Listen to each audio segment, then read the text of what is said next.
Maintenant qu'on a vu l'évaluation primaire chez une victime inconsciente qui respire et l'évaluation primaire chez une victime inconsciente qui ne respire pas, donc elle a un problème au niveau du B, il n'y a pas présence de respiration. Qu'est-ce que ça l'implique? C'est qu'on doit faire un traitement spécifique d'urgence à ce moment-là pour intervenir, étant donné que notre évaluation primaire nous a permis de voir qu'il y avait vraiment un problème à ce niveau-là. Ce qu'on va faire, c'est le traitement spécifique à un arrêt cardio-respiratoire. C'est communément appelé la RCR, la réanimation cardio-respiratoire. On va voir les détails associés à ça. Donc, tout le protocole du début tient bien sûr, et lorsque je me rends compte que ma victime ne respire pas, je dois appliquer le traitement spécifique qui est le CAB. Le C, il est là pour agir sur la circulation et il est là pour les compressions. C'est la première chose que je vais vouloir faire. Et idéalement, dès que je trouve une victime inconsciente, si dans la première minute, je suis capable de me rendre aux compressions, j'augmente les chances de survie de la victime. Ce que ça veut dire ça, c'est que ça met encore plus en évidence qu'il faut faire les choses rapidement et simultanément, dont l'appel à l'ambulance, etc., pour se rendre dans cette minute-là.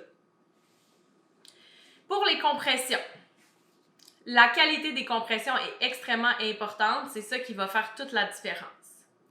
Je vous rappelle, là, ma victime, elle est sur une table pour les biens de la démonstration. Dans une autre capsule, vous allez me voir intervenir au sol. Si elle était vraiment inconsciente sur une table, on la mettrait au sol. Si elle était inconsciente dans un lit, on va la mettre au sol aussi pour être certaine d'avoir la bonne profondeur au niveau des compressions. Je vais venir sous l'aisselle de ma personne puisque j'arrive exactement au bon niveau pour venir compresser le cœur de ma victime. Je vais venir agir au niveau de la pompe mécanique, du côté mécanique de la circulation. Je vais venir avec le talon de la main, me positionner ici. Peu importe comment vous placez vos mains, ça ne me dérange pas. Quand on va être au sol, on va être vraiment au-dessus de notre victime, hein? On barre les coudes parce que je ne veux pas venir faire des push-ups sur la personne. Ça va être important d'utiliser tout mon transfert de poids lorsque je ferai les compressions chez la personne. Donc, lorsque je commence mon CAB, qui est mon traitement spécifique, qui est la RCR dans le fond, je vais venir commencer par faire des compressions. 2, 3, 4, 5, 6, 7, 8, 9, 10... ainsi de suite. Et je vais faire ces compressions-là pour toujours, jusqu'à l'arrivée des ambulanciers, quelqu'un qui me remplace ou que je sois vraiment épuisée. Ou si un écran facial ou un masque de poche arrive pour éventuellement venir faire des ventilations et que je suis à l'aise aussi avec la technique. Une autre des raisons pourquoi j'arrêterais de faire des compressions, c'est si le défibrillateur externe automatisé, le DEA, arrive, là je vais l'installer sur le champ, puisque c'est ça qui va vraiment agir au niveau électrique de ma pompe, qui est mon cœur, ma pompe mécanique électrique ou électrique mécanique. Donc je fais des compressions. Mes compressions chez un adulte doivent être d'un maximum de 6 cm de profondeur. On va viser entre 5 et 6 environ. Si je vais plus profond, je fais plus un massage cardiaque, je vais faire un défonçage cardiaque là, plutôt. Ce ne sera pas efficace. Je dois aussi m'assurer à chaque fois qu'il y a une décompression complète de la cage thoracique pour être certaine que à chaque fois, il y a du sang qui rentre dans le cœur qui devient en fait, qui agit à titre de pompe et que lorsque je viens écraser, masser, compresser le cœur, j'ai une assez grande pression qui fait en sorte que ça puisse se diffuser dans les organes vitaux principalement pour les irriguer avec de l'oxygène. Fait que ça, je vais vouloir m'assurer de ces deux éléments-là. Et bien sûr, je vais garder un faible contact avec la poitrine de la personne pour éviter de me promener un peu partout, pour être certaine d'être au bon endroit, à la bonne profondeur et de décompresser au complet lorsque je fais les compressions. Donc, je fais des compressions et soit que j'ai déjà avec moi des barrières de protection ou soit qu'elles arrivent par un témoin. Ici, j'ai l'écran facial. L'écran facial, en fait, je vais retirer mes gants pour vous montrer un peu mieux les deux barrières de protection ici. Donc, l'écran facial, ça se peut qu'il y en ait dans des trousses de premiers soins ou ça se peut qu'il y en ait qui en disposent avec leur porte-clés ou dans leur sac à dos, dans leur sac à main. Souvent, il va être comme ça dans une petite capsule. Je l'ouvre et à l'intérieur, il sera emballé comme ça. Et je vais le sortir ainsi.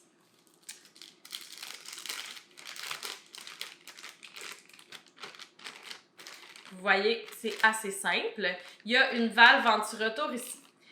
Ce qu'il ne faut pas oublier avec l'écran facial, c'est que c'est quand même juste une petite pellicule entre moi et la victime.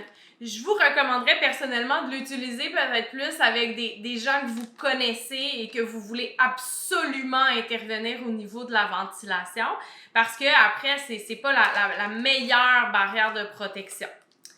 Ce qui est important aussi, c'est de s'assurer que je vais venir le positionner sur le visage de ma victime comme ça. Vous voyez la valve anti-retour au niveau de la bouche. Et il ne faut pas oublier de pincer le nez lorsque je vais insuffler parce que sinon, l'air va ressortir par le nez aussitôt et ça ne pourra pas aller dans les poumons. L'autre barrière de protection, c'est le masque de poche. Ça, il y en a dans les milieux de travail. On peut en avoir dans notre voiture. C'est le plus connu, le plus répandu. Donc, j'ouvre la boîte. Il se trouve à l'intérieur. Il va être comme ça, règle générale. Je dois absolument l'ouvrir, le pousser ainsi. Des fois, la valve anti-retour sera à côté. Des fois, elle sera déjà fixée. C'est super important d'avoir la valve anti-retour. Ceci est à usage unique. C'est rare qu'on fait plusieurs fois de la RCR. Mais si on a à l'utiliser au niveau des ventilations, on va la changer par la suite.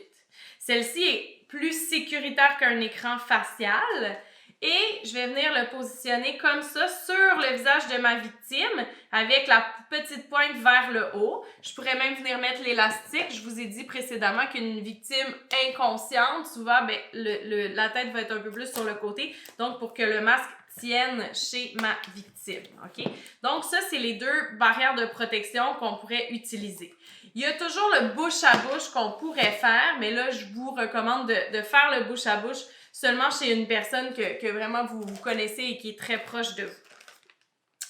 Donc, j'étais en train de faire des compressions, le C de mon CAB qui est le traitement spécifique.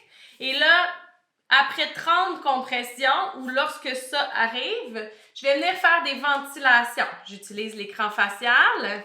Je vais venir basculer la tête pour ouvrir quand même les voies respiratoires et je vais vraiment venir mettre ma bouche sur la bouche de la victime où il y a la valve anti-retour.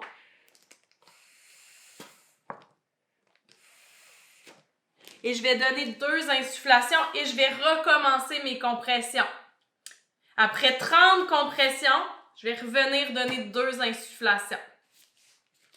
Si je veux utiliser plutôt le masque de poche, ce que je recommande, je vais venir l'installer.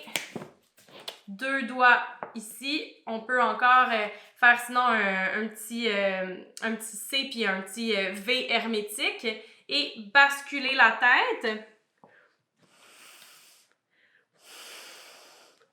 Voilà, on va donner 2 insufflations, 30 compressions, 2 insufflations, 30 compressions.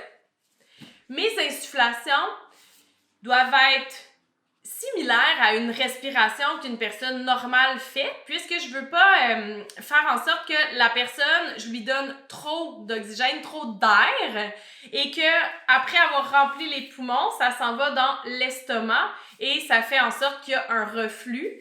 Ce reflux-là va nous faire perdre du temps et on ne veut pas que ce reflux-là aille se loger dans les poumons, ce qui est une des plus grandes complications au niveau des arrêts cardio-respiratoires.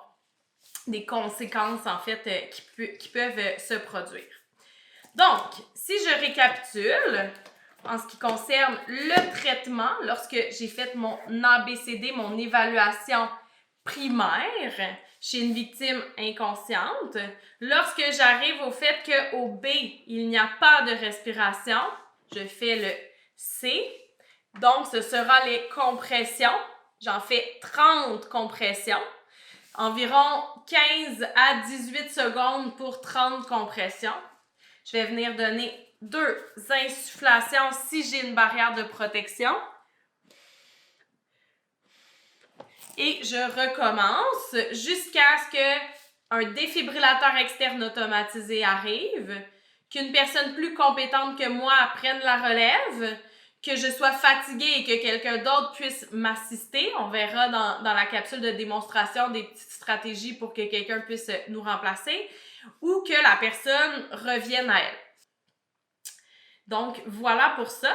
Il va nous rester en fait à regarder comment ça fonctionne au niveau du défibrillateur externe automatisé. Mais là, vous avez les grandes lignes et la technique de la RCR lors de la démonstration de la réanimation cardio-respiratoire qui suivra. Vous allez vraiment le voir à l'œuvre au sol.